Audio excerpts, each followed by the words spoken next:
Bonjour, bienvenue dans la saison 2 de Comme d'Archi, le podcast qui vous ouvre les portes du monde fascinant de l'architecture, dans une approche non manichéenne et pour ne pas opposer passé et futur, dans une réflexion transversale permettant de vivre au présent dans un cadre de vie plus heureux car mieux identifié.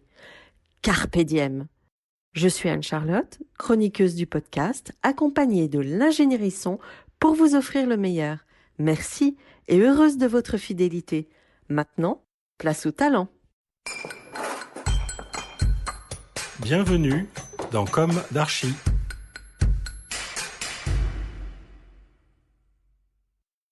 Chers auditeurs, ravis de vous retrouver aujourd'hui en compagnie d'Éric Giudice. Bonjour Éric. Bonjour. Bienvenue dans Comme d'Archi. Vous êtes architecte et à la tête de votre agence, Éric Giudice, architecte.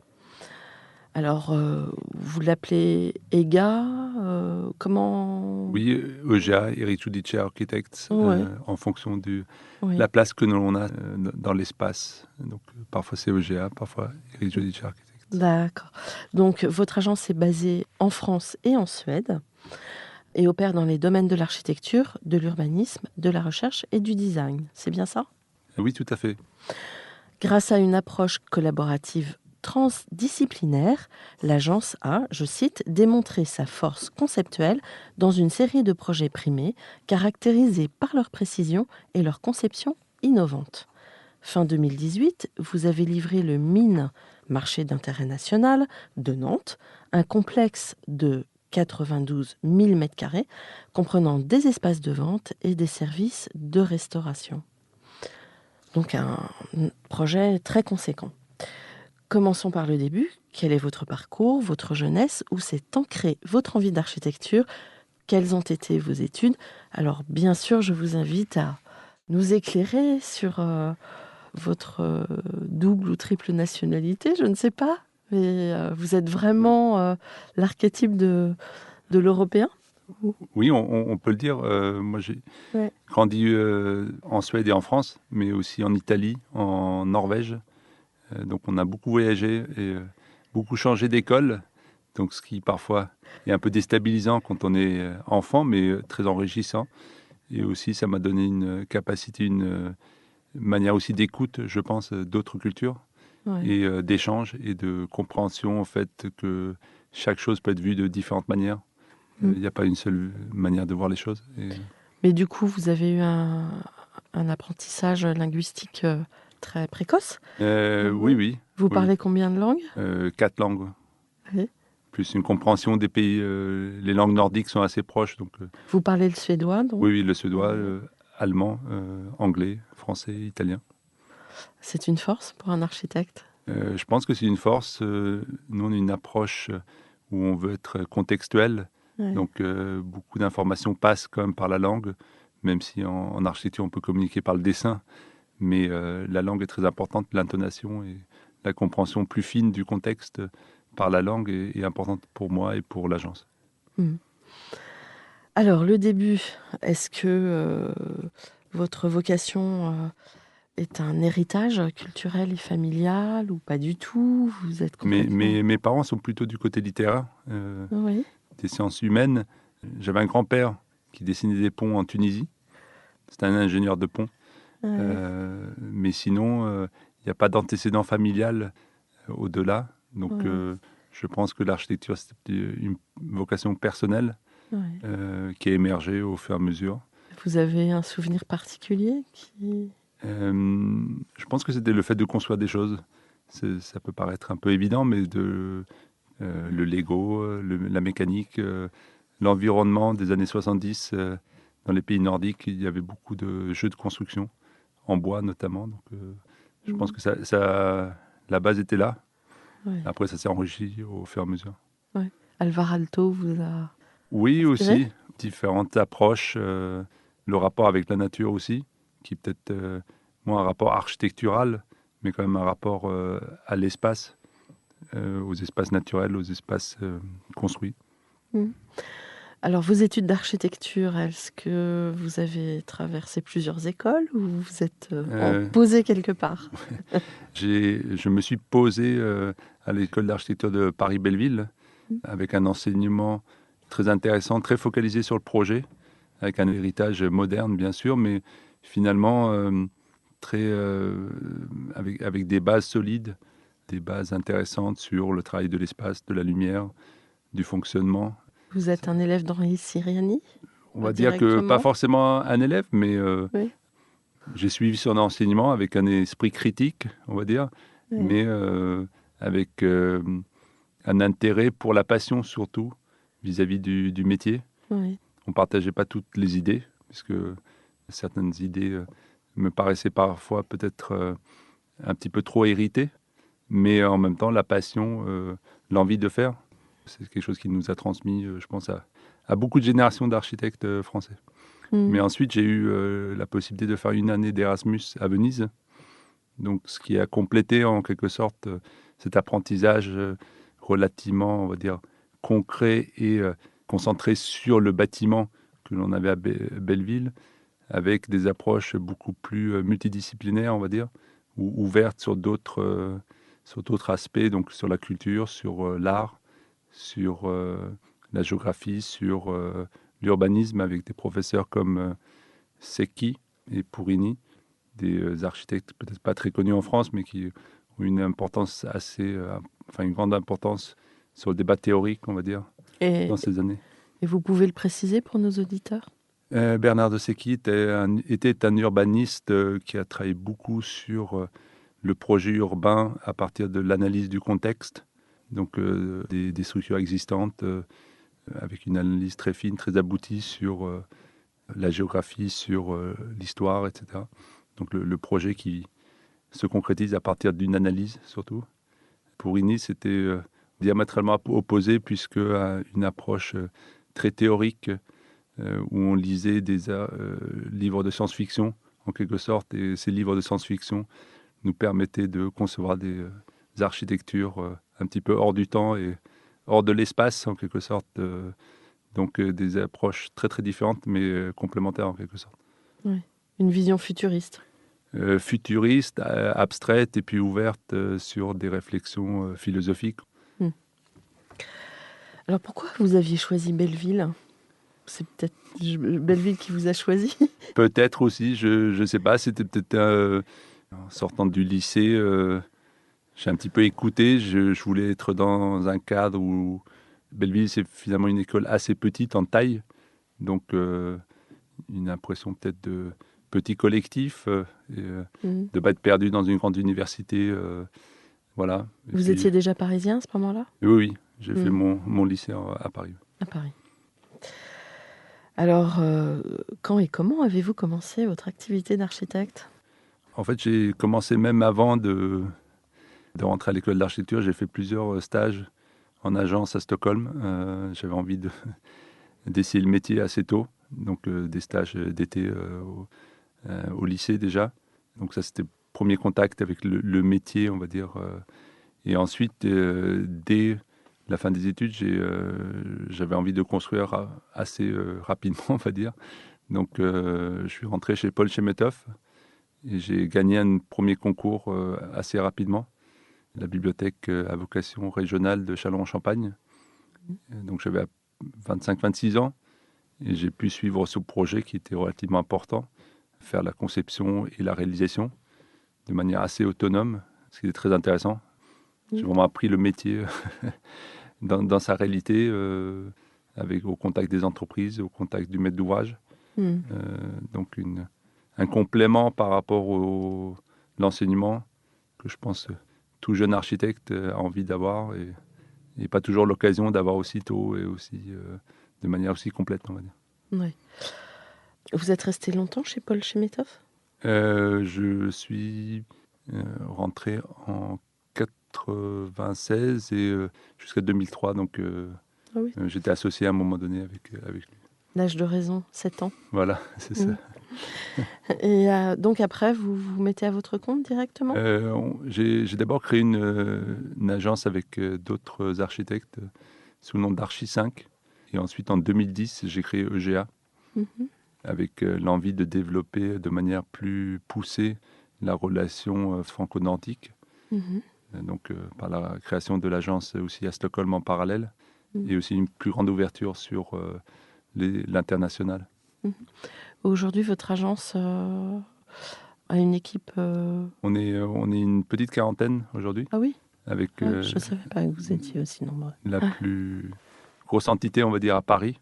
Oui, Et ensuite, nous sommes répartis donc en Suède sur les 3 grandes villes oui, suédoises, Stockholm, Malmö et Göteborg. oui.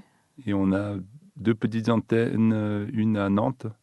Nous sommes présents du fait du mine, mais aussi par d'autres projets qui ont un suivi sur le Grand Ouest. Et nous sommes aussi implantés en Martinique avec une toute petite antenne. Donc nous faisons des projets aussi bioclimatiques en région tropicale, donc c'est assez intéressant. Ah ouais, le contraste. Oui, oui. Ouais. Alors, l'une de mes questions récurrentes dans Comme d'Archer, qui vient assez tôt dans l'interview, est-ce qu'aujourd'hui, vous avez le sentiment d'avoir accompli ce que vous imaginiez à la sortie de l'école ? C'est une question assez vaste. Oui. Je pense qu'aujourd'hui, j'ai l'impression que le temps est un petit peu plus en phase avec ce que j'ai envie de faire. J'avais peut-être le sentiment en sortant de l'école que mes idées ou mes envies de construire de manière durable avec des matériaux biosourcés, du bois, etc., étaient un peu dans l'air du temps, mais pour des constructions de taille inférieure, dès qu'on rentrait dans des projets un peu plus importants, on était plutôt, en tout cas en France, sur des approches assez traditionnelles en tant que matériaux constructifs. J'ai pu faire des choses, mais je n'ai pas pu aller jusqu'au bout de certaines idées constructives, parce que même les filières n'existaient pas forcément. Donc là, j'ai le sentiment que, entre guillemets, la crise aidant un petit peu, il y a une prise de conscience sur les aspects environnementaux qui est plus en phase avec ce que j'ai envie de faire. Donc je sens que là, on a la possibilité de convaincre et d'avoir une adhésion par rapport à nos idées qu'on n'avait peut-être pas il y a quelques années, de la même manière. Est-ce que vous avez grandi dans des grands espaces ou toujours en milieu urbain ? Les deux. En Italie, j'habitais à la campagne, donc une relation avec la campagne italienne. Dans quelle région d'Italie ? Les Marques. Ouais. Donc c'est près de Urbino. C'est un peu la campagne qui est un peu originale italienne. Et après, j'ai aussi passé un an dans le nord de la Suède, dans le cadre du service militaire. Donc j'ai passé un an dans le grand vide nordique, ce qui a aussi quelque part marqué, je pense, mon parcours. La relation avec l'espace un peu infini de la nature. Parce qu'on retrouve ça dans votre architecture, je trouve. Oui, le contraste entre... Voilà, puis la strate, des architectures assez blanches pour certains objets. Oui. Donc, on en vient au projet. Est-ce que vous pouvez nous raconter leur histoire depuis la création d'agence ? Oui, le premier projet en 2010, lors de la création de l'agence, on a très rapidement remporté un premier projet, le centre d'expo de Malmö, qui est un projet tout en briques blanches et avec une structure très simple, très pragmatique. Un projet qui venait en fait, c'était le remplacement du centre d'expo de Malmö, donc avec une attente de la part de la ville de pouvoir construire très rapidement le projet et d'avoir aussi en même temps une qualité architecturale importante pour finalement un projet dont le budget était quand même relativement limité. On a travaillé de manière très proche avec les entreprises pour mettre l'argent vraiment au bon endroit et trouver un système constructif qui permette de répondre aux problématiques temporelles. Donc ça, c'était peut-être le projet fondateur un petit peu de l'agence. Donc là, vous l'avez fait de Paris, mais pour la Suède. Voilà, après, on a très rapidement créé l'agence de Malmö. Donc les premières agences étaient Stockholm et Paris. Comme on a gagné ce projet à Malmö, on a ouvert une petite agence à Malmö avec l'idée toujours d'être très proche en fait, de nos réalisations. C'est ce qu'on a fait aussi à Nantes. On ne souhaite pas être une agence internationale, mais multilocale en quelque sorte. Donc avec l'envie vraiment de construire avec les personnes qui sont concernées par le projet Vous respectez la culture locale. Oui, c'est ça. Et puis aussi même la compréhension des méthodes constructives et des matériaux présents. Circuit court. Voilà, exactement. Donc pour cela, on a besoin d'une accroche locale. On ne peut pas l'avoir partout, en tant qu'on ne peut pas monter une agence dans chaque ville, ça c'est clair. Mais quand on ne peut pas être sur place, on essaie de s'associer avec des architectes locaux. Donc pour avoir vraiment ce sentiment, cette vibration en fait locale par rapport à nos réalisations. Alors donc il y a ce premier projet ensuite. Ensuite, plusieurs projets de différentes tailles et différentes envergures. Donc, on a parlé du mine de Nantes, donc un projet aussi très important dans le parcours, puisque c'est le deuxième mine en France après Rungis. Oui.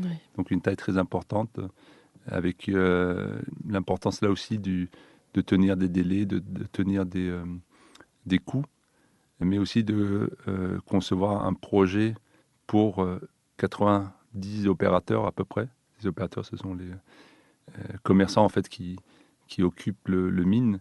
Donc on a travaillé avec chaque opérateur finalement pour que son espace lui convienne. Et donc là aussi une collaboration très proche avec des personnes qui ont leurs habitudes, qui ont leur savoir-faire dans leur métier, mais qui ne sont pas des professionnels de l'architecture. Donc beaucoup de pédagogie et beaucoup d'écoute.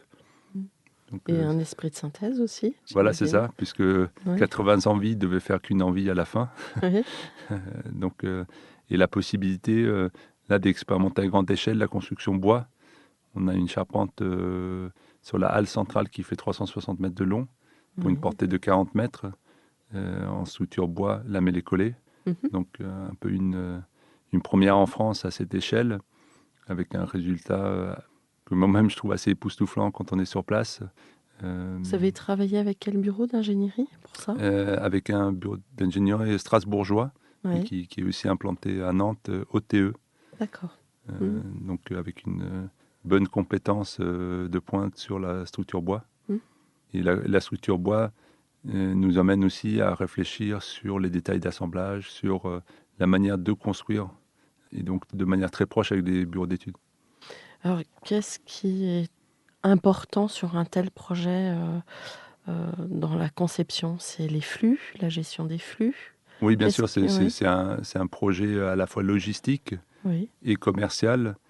Et donc, il y a bien sûr cette problématique fonctionnelle, mais pour nous, il fallait aller au-delà et en faire aussi un bâtiment qui puisse devenir un peu un emblème pour la ville. Et d'ailleurs, depuis peu, les tramways de la ville abordent la géométrie que l'on retrouve sur cette charpente. Donc, on est assez satisfait que finalement un bâtiment qui pourrait être un bâtiment simplement ou un complexe simplement agroalimentaire devienne un petit peu un symbole pour la ville. Et Nantes est aussi très en pointe sur le manger sain, sur l'agriculture, sur le fait de cultiver localement, de circuits courts aussi dans l'alimentaire.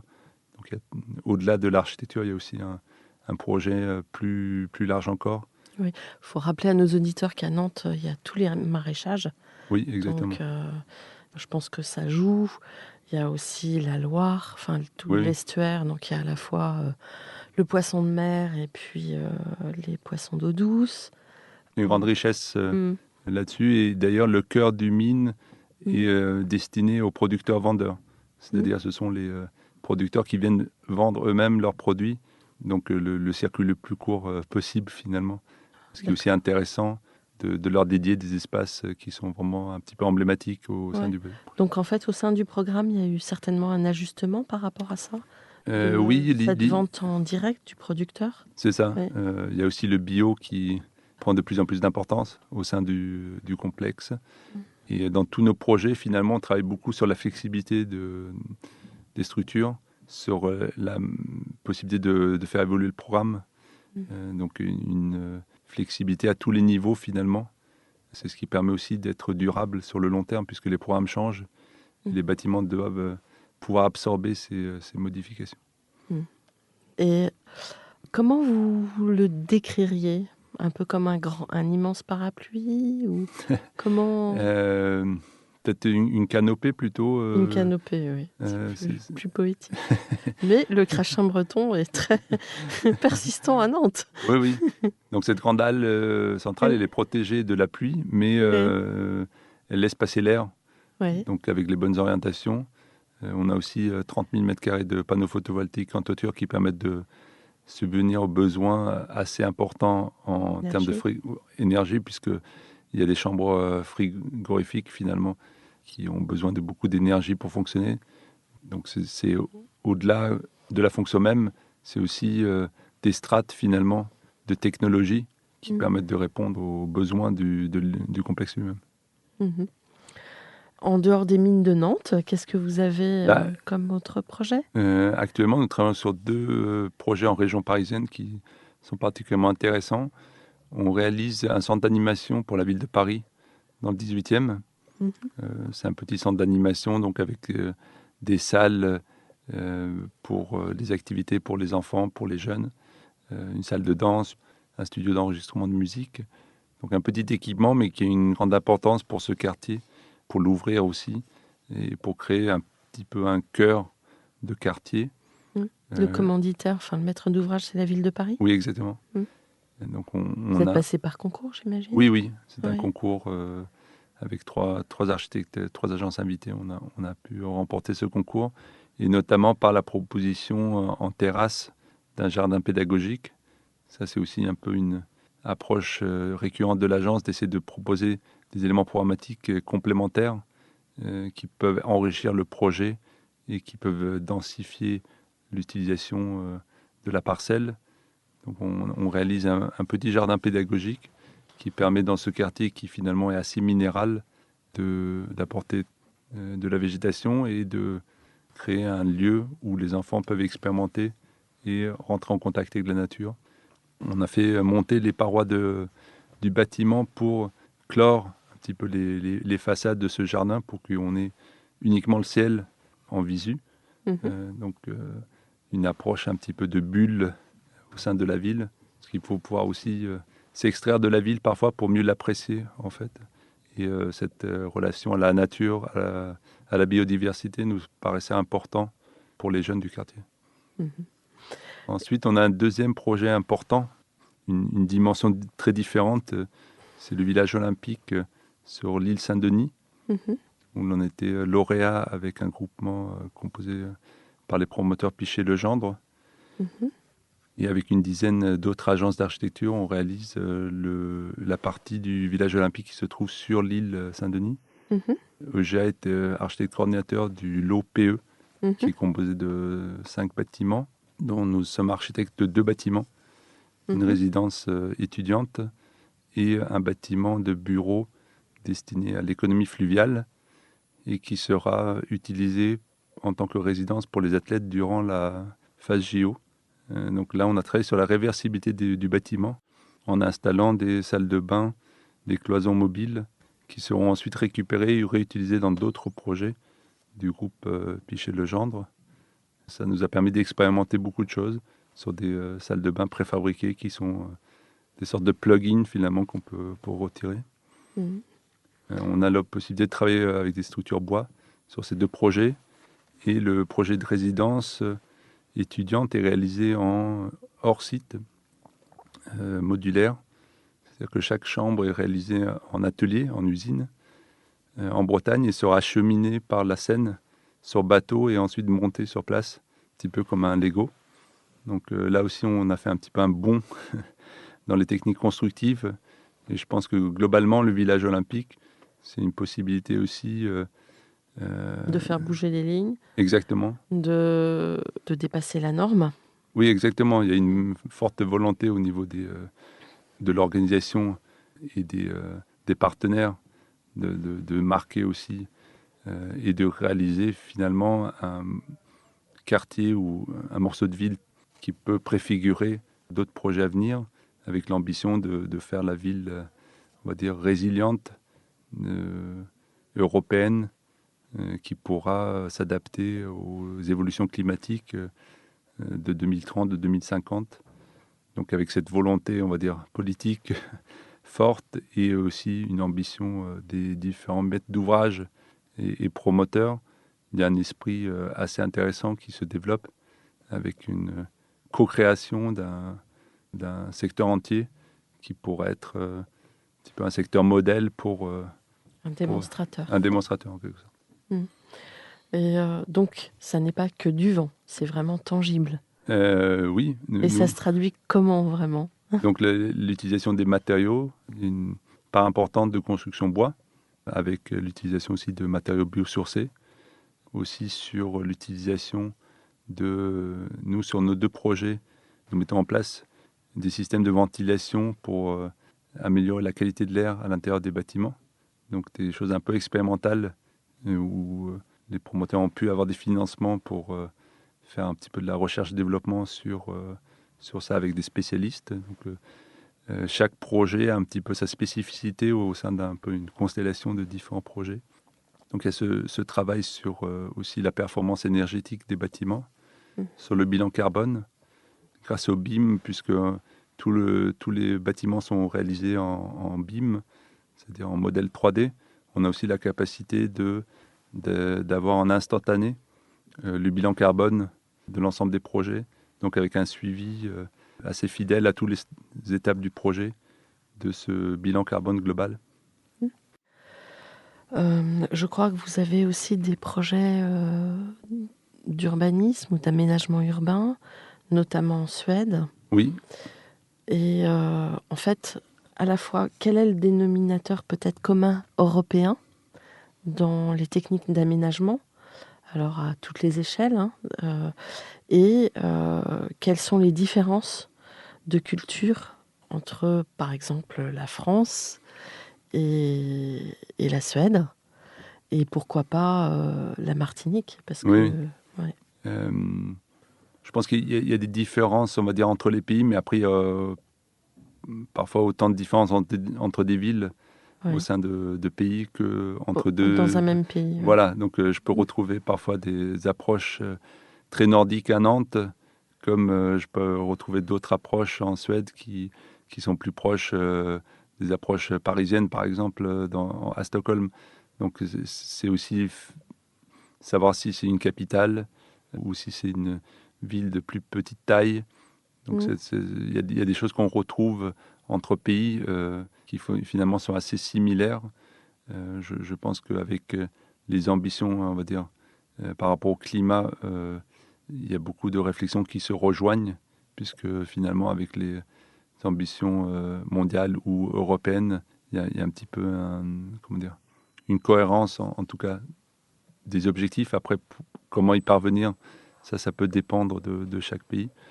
En Suède, ce que l'on peut peut-être dire, c'est qu'il y a une tradition de co-construction de la ville qui est assez intéressante, où aussi bien les collectivités que les promoteurs ou les habitants sont relativement habitués à travailler ensemble pour créer des projets urbains. Je pense que la co-création, les phases intermédiaires de projets urbains, la France a peut-être pris un peu plus le leadership finalement sur des projets comme les Grands Voisins ou ce genre de projets où on a compris, même par exemple sur l'île de Nantes, cette réflexion sur comment construire la ville par strates et ne pas concevoir tout le projet d'un coup, mais arriver à finalement réinterroger le projet à plusieurs reprises pour l'améliorer, pour l'adapter à l'évolution des besoins et des contraintes. Donc il y a des démarches pionnières que l'on retrouve en France qui sont aussi intéressantes à importer en Suède, par exemple. Et c'est là où nous, on essaie de se positionner finalement, un peu pour faire un pont entre différentes cultures et d'utiliser les expériences qu'on a pu acquérir sur un projet ou sur un pays et de les adapter ensuite, plus en termes de méthode, plus qu'en termes de résultats, à un autre pays. Donc, faire un peu la passerelle entre différentes cultures de l'aménagement. Et est-ce que vous avez trouvé des similitudes liées à la géographie? Et je pense aux zones de littoral. Oui, ouais. on travaille beaucoup sur des projets littoraux finalement. Ouais. Et là, on a effectivement, on se confronte un petit peu aux mêmes problématiques, même si chaque site a ses particularités. Mais justement, En Martinique, nous faisons un projet à Sainte-Luce, un projet en bord de mer, avec un aménagement côtier, quelques petits équipements liés au tourisme, mais surtout aux pêcheurs. Donc un petit marché, des équipements pour les pêcheurs, leur cabane de pêcheurs en quelque sorte, un petit espace d'exposition sur les bateaux traditionnels. Donc là, on est un peu en première ligne vis-à-vis des évolutions liées au changement climatique, puisqu'on a les montées des eaux, les problématiques d'inondation, le sismique.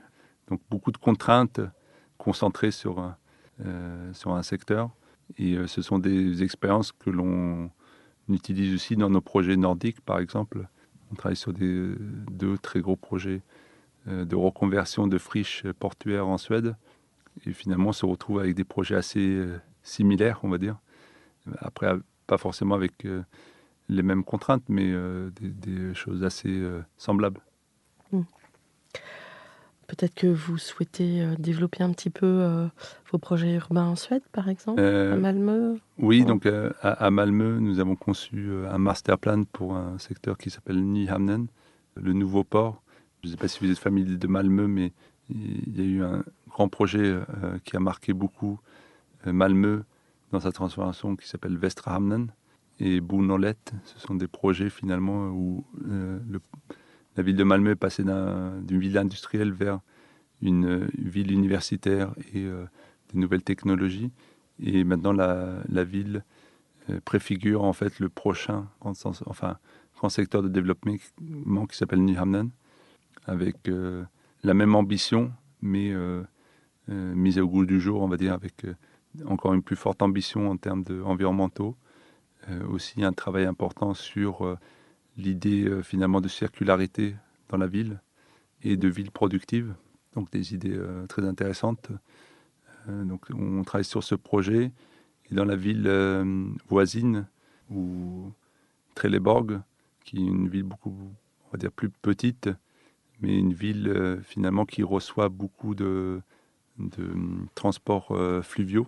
C'est un port maritime, pardon. C'est un port maritime avec aussi un port touristique important, avec des ferries qui viennent des pays baltiques et d'Allemagne et de Pologne. Donc c'est un peu une porte d'entrée pour la Suède.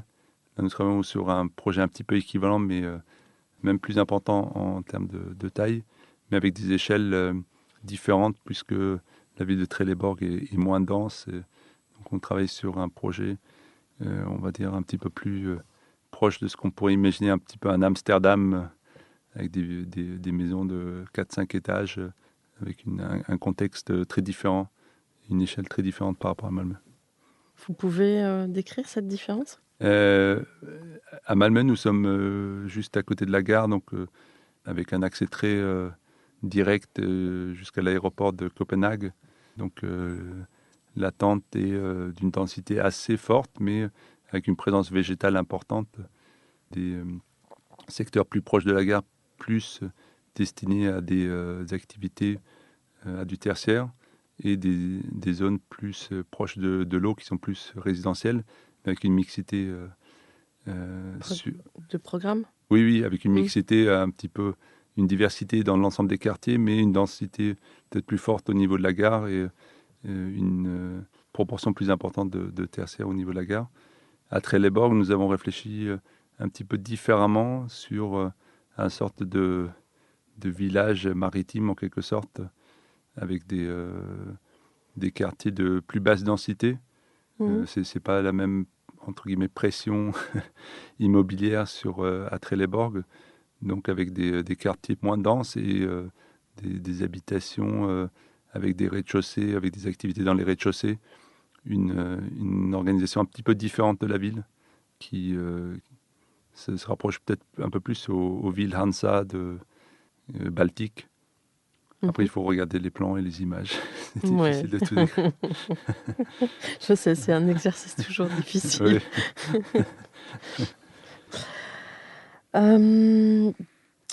Vous vous sentez plus italien ou plus nordique ou voire viking ou plus français. ou plus français. C'est une question un peu difficile. Je pense que je me sens assez européen, quelque part, parce que je pense qu'il y a beaucoup de choses qui rassemblent finalement les cultures européennes.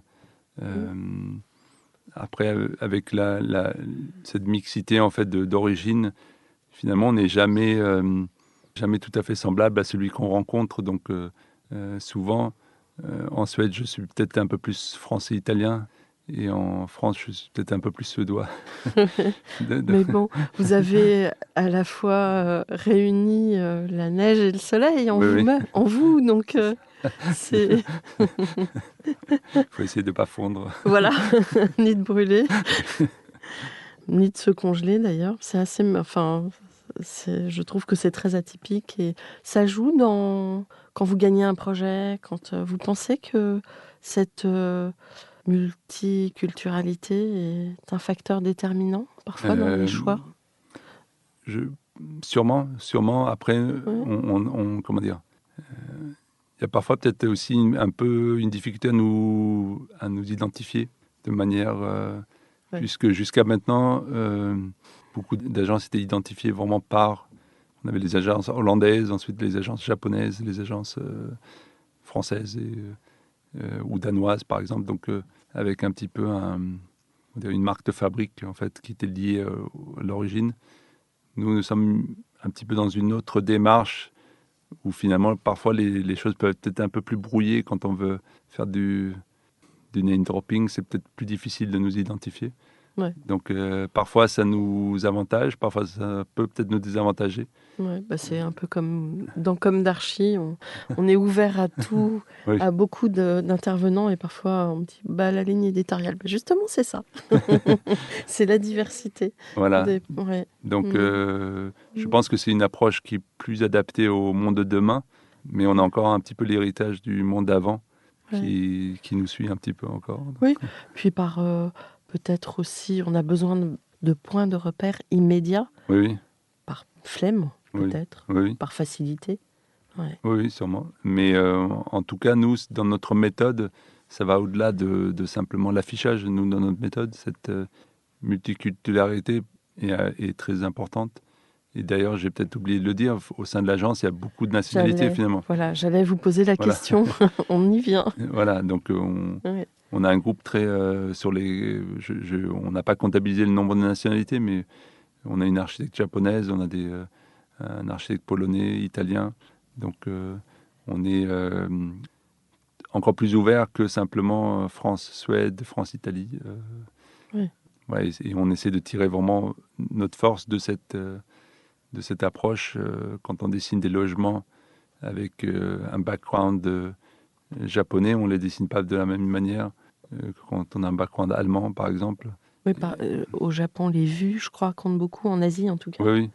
Oui, et puis même la compacité des logements, par exemple à Tokyo, c'est des choses qui finalement, aujourd'hui, commencent à être aussi intéressantes en Europe, puisque on doit aussi être habité de manière plus compacte et plus concentrée, mais en ayant toujours des logements fonctionnels et agréables, en quelque sorte.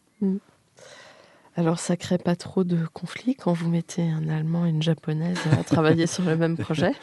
Non, je pense qu'au contraire, on ne trouve pas forcément les solutions peut-être de manière aussi immédiate, mais on questionne les choses et je pense que c'est la bonne période pour questionner des idées reçues ou on fait toujours comme ça. Donc c'est aussi ça l'opportunité en fait de ce mix. Comment imaginez-vous le monde d'après? Je pense qu'on est déjà un peu dans le monde d'après, en quelque sorte. Après, je pense qu'il y a aussi il faut travailler dans le présent, surtout. Je trouve que Mais en architecture, les temps sont très longs. Oui, bien sûr. Mais c'est pour ça qu'en créant des projets aujourd'hui flexibles, évolutifs et transformables, finalement, on répond à cette attente. Alors que si on force trop à essayer d'imaginer ce que va être le futur, on risque aussi de ne pas faire les bonnes choses.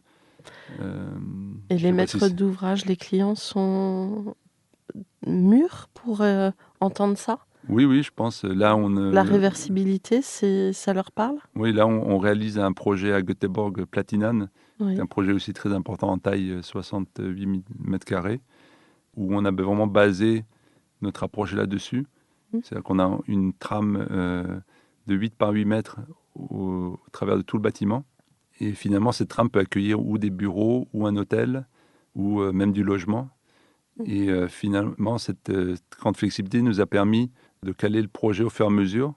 Et là, au final, la programmation, c'est un hôtel de 460 chambres qui est superposé avec des bureaux. Et les trames sont les mêmes. Donc, on pourra faire ou évoluer l'hôtel en l'agrandissant ou le réduire en remplaçant les surfaces de l'hôtel par du bureau à terme.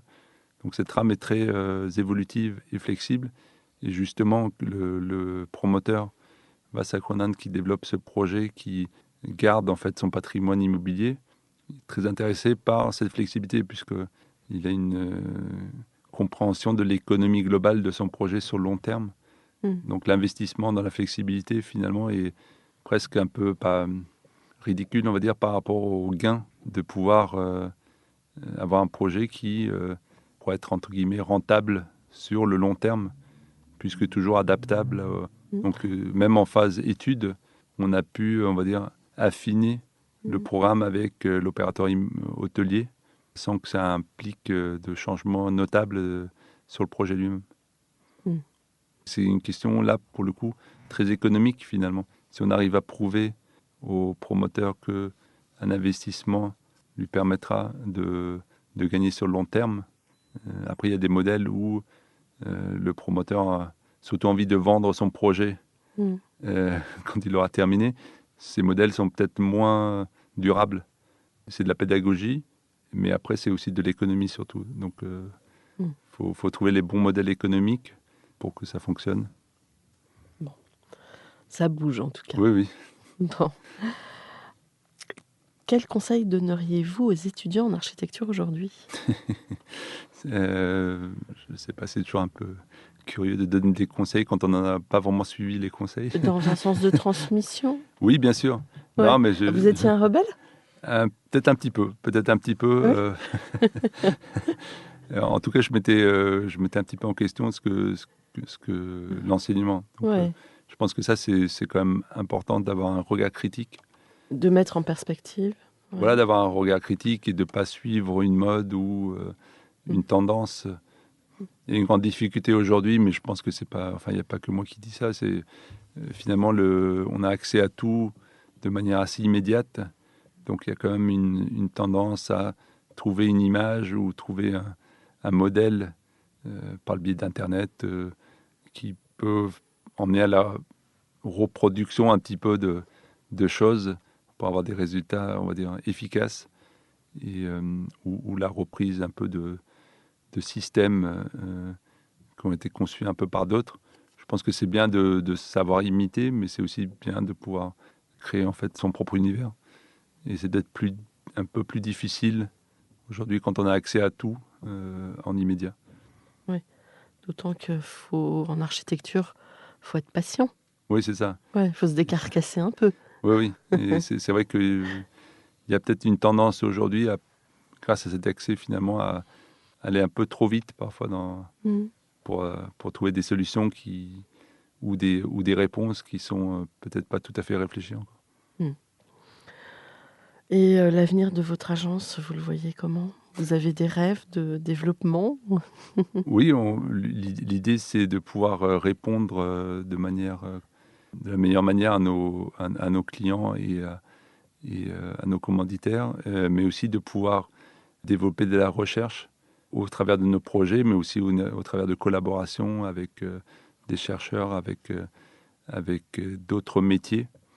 Donc on travaille en parallèle, et puis le confinement a été un petit peu aussi une période où on a pu se réinterroger sur certaines questions et échanger avec d'autres de nos partenaires dans d'autres, pas forcément que dans du projet, mais dans d'autres cadres, ce qui nous a permis aussi de réinterroger certaines démarches et de leur donner encore un peu plus de sens et de chercher des nouvelles pistes.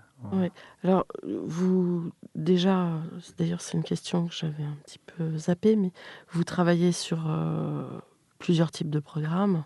Vous n'êtes pas arrêté sur... Oui, c'est très... Hein. On a une approche... Donc vous êtes ouvert déjà. Oui, très, très multiprogrammatique, si on veut. On est souvent sur des projets mixtes.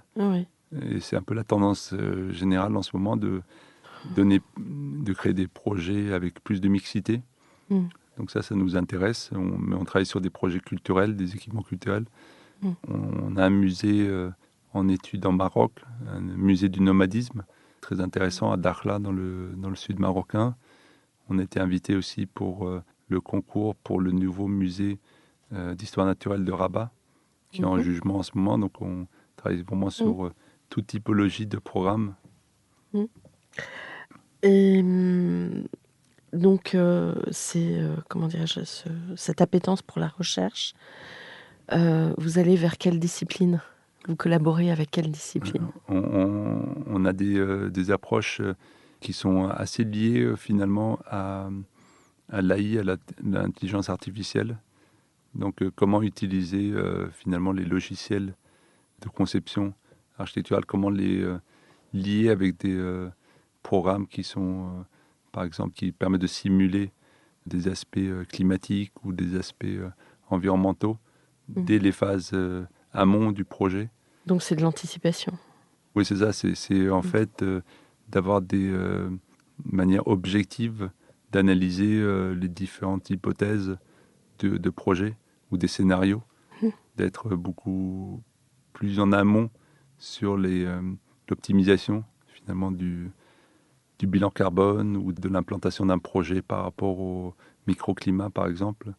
Donc des approches de recherche liées surtout aux aspects climatiques, mais aussi sur les aspects de circularité des matériaux pour minimiser en fait l'utilisation des matériaux, tout simplement. Donc des approches circulaires qui peuvent être aussi liées avec les outils informatiques, puisqu'on peut... Le moteur de recherche est efficace. Oui, c'est ça. C'est ça, oui. Et est-ce que vous travaillez sur la domotique aussi ? C'est-à-dire, est-ce que vous incluez à l'intérieur de vos bâtiments quelque part une vision futuriste ? Oui, je dirais plutôt une approche bioclimatique, plus que domotique. Je pense que l'avenir est plutôt dans le bioclimatique, c'est-à-dire d'arriver à avoir un confort sans utiliser d'énergie, alors que la domotique, en tout cas, dans la définition d'il y a quelques années, c'était plus la mise en place de technologies un peu sophistiquées pour créer un environnement agréable. Mais peut-être que les deux peuvent se rencontrer. Oui, c'est ça, certainement. Ouais. Mais il faut, je pense, pour les projets à venir, il faudra des systèmes assez robustes qui demandent une certaine technologie, mais qui puissent fonctionner même sans cette technologie, en quelque sorte. Je ne sais pas si je me fais bien en comprendre, mais il faut une robustesse, en fait, dans nos réalisations. Oui, parce que vous travaillez aussi sur la pérennité. Oui, c'est ça. Évidemment. C'est-à-dire que le bioclimatique doit pouvoir répondre aux évolutions du climat. La domotique peut être un complément ou une manière de le... Mais la domotique, si elle est basée sur de la technologie, elle devra pouvoir évoluer puisque les technologies évoluent. Ouais. Et elle doit pouvoir être recyclée aussi pour... En fait, la domotique elle-même doit pouvoir servir à autre chose par là. Oui, qu'il n'y ait pas de déchets. C'est ça. Et en fait, vous êtes capable de construire, d'après ce que vous avez décrit, avec toutes les techniques, à la fois la brique, la pierre, le métal. Oui, on n'a pas de... Comment dire ? On n'a pas d'idéologie là-dessus. Oui. Après, on a une appétence pour le bois, pour le biosourcé. Oui. Mais à chaque fois, le meilleur matériau au meilleur endroit, enfin au bon endroit. Au bon endroit. Voilà. Je pense qu'il y a eu une période du tout béton. On a vu où ça a mené. Oui, le phénomène de ruissellement. Oui, et puis il y a ça, mais aussi quand un seul matériau prend un peu une dominance complète, finalement, on est moins résilient, puisqu'il suffit qu'on ne soit plus apprivoisé avec ce matériau et les prix augmentent. Donc, je pense que le futur, c'est plutôt une multiplicité de matériaux et une agilité, finalement, à utiliser différents matériaux et je pense que ça, c'est aussi intéressant par rapport aux architectes qui redécouvrent aujourd'hui un peu les matériaux, la technicité, comment construire finalement. Pas juste comment dessiner un projet, mais comment le construire. Et je pense que là, il y a une période assez intéressante qui s'ouvre en ce moment sur la diversité, la mixité de matériaux dans des projets. Et du coup, d'un point de vue architectural pur, la matérialité produit des effets. Bien sûr, oui, oui. Et Oui, là, oui. vous n'avez pas des réflexes parce on réinvestit ce qu'on connaît. Oui, en quelque sorte. En même temps, on expérimente avec des choses qu'on ne connaît pas aussi, et ça produit parfois des résultats même plus intéressants. Oui. Donc, je pense que les matériaux sont très liés au contexte, en fait. Après, c'est la manière de les utiliser. Il y a le mot un peu classique de Miss Van der Rohe, less is more. Je pense que c'est une approche qui peut être réinterprétée aujourd'hui, où c'est bien sûr la pureté un peu de la ligne architecturale qui est Alors importante. justement, oui. Et il y a aussi, vous parliez du plan à un moment, Mm. l'orthogonalité, la trame, ça rentre dans ces paramètres-là Ça Oui, se connecte avec... oui, certainement. En fait, ouais. c'est pas qu'on ne peut pas faire des formes libres. On a travaillé aussi sur des géométries, on va dire, plus fragmentées. Mais quelque part, la trame orthogonale reste aujourd'hui assez éprouvée par rapport à ces questions d'évolutivité et de transformation. Après, il y a des pistes dans lesquelles on souhaite s'aventurer aussi sur les aspects plus organiques, peut-être, de certains matériaux, notamment le bois. Parce qu'aujourd'hui, le bois, il est utilisé plutôt dans des géométries orthogonales. Mais finalement, c'est un matériau assez souple, qui est assez malléable. Oui. Et avec les bonnes machines, outils, on peut réaliser des choses assez exceptionnelles. Et notamment là, on est en train de faire de la recherche sur l'utilisation du paramétrique et de la production robotique par les ateliers de construction bois. Et là, il y a des passerelles très intéressantes sur comment finalement optimiser aussi l'utilisation de matériaux, puisque maintenant on sait réaliser des formes complexes sans chute ou avec une réflexion géométrique qui permet de réutiliser les chutes et que les chutes fassent aussi partie de la structure. Une agence comme celle de MAD en Chine, ça vous inspire? Parce qu'ils sont assez forts dans ces utilisations. Dans le paramétrique, Ouais. oui, effectivement. Après, parfois, je pense que leurs formes ne sont pas forcément liées au contexte, Ouais. mais plutôt à une envie de faire une forme. Ouais, elles sortent de l'imaginaire. Oui, elles sortent de l'imaginaire ou de la machine. Ou de la machine. Je sais pas, mais Ouais. non, mais c'est difficile toujours de se mettre, de comprendre tout à fait ce que font d'autres architectes. Ouais. Mais je pense qu'il y a encore un petit peu de l'ancien monde où les formes finalement restent peut-être un peu figées. Ouais. Parce qu'on fait une sculpture, mais est-ce que cette sculpture, elle saura être résiliente en fait sur le long terme, puisque c'est adapté à certains programmes, certainement. Si vous faites un opéra qui sera toujours un opéra et qui n'aura jamais d'autres fonctions. Si vous faites des logements, c'est peut-être moins pertinent. Donc à réfléchir, mais bon, Vous n'avez pas d'a priori. Vous êtes curieux. Oui, tout à fait. Bon. Un mot de la fin? Simplement, je pense que il y a une période très intéressante dans laquelle on est là, une période finalement qui est perçue comme une crise, mais c'est aussi une période, je pense, de réflexion assez intense au niveau des architectes et d'autres métiers. Et je pense que, je ne sais pas si vous avez suivi, il y a eu le lancement du nouveau Bauhaus européen, qui est une initiative européenne sur comment réfléchir les modes constructifs, l'architecture, l'urbanisme. Donc on sent que même à une échelle, on va dire, européenne, il y a cette réflexion, un peu cette vibration collective en ce moment. Donc c'est une période très intéressante qui s'ouvre et qui permettra de faire de l'architecture encore plus innovante dans le futur. Donc l'architecte a une longue vie devant lui encore. Un message plein d'espoir. Oui. Merci beaucoup Eric Merci. d'être venu témoigner.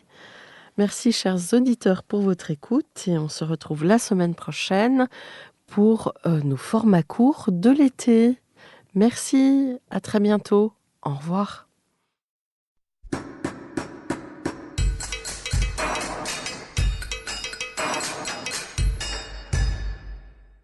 Chers auditeurs, merci pour votre écoute. N'oubliez pas de retrouver nos sujets en avant-première sur Instagram à l'adresse Comdarchi Podcast, COMDARCHI Podcast. Si vous aimez ce podcast, favorisez sa diffusion en lui donnant 5 étoiles sur Apple Podcast, plus un petit commentaire, ou sur votre plateforme de podcast favorite. Et surtout, abonnez-vous pour écouter tous nos épisodes gratuitement. À bientôt et d'ici là, prenez soin de vous.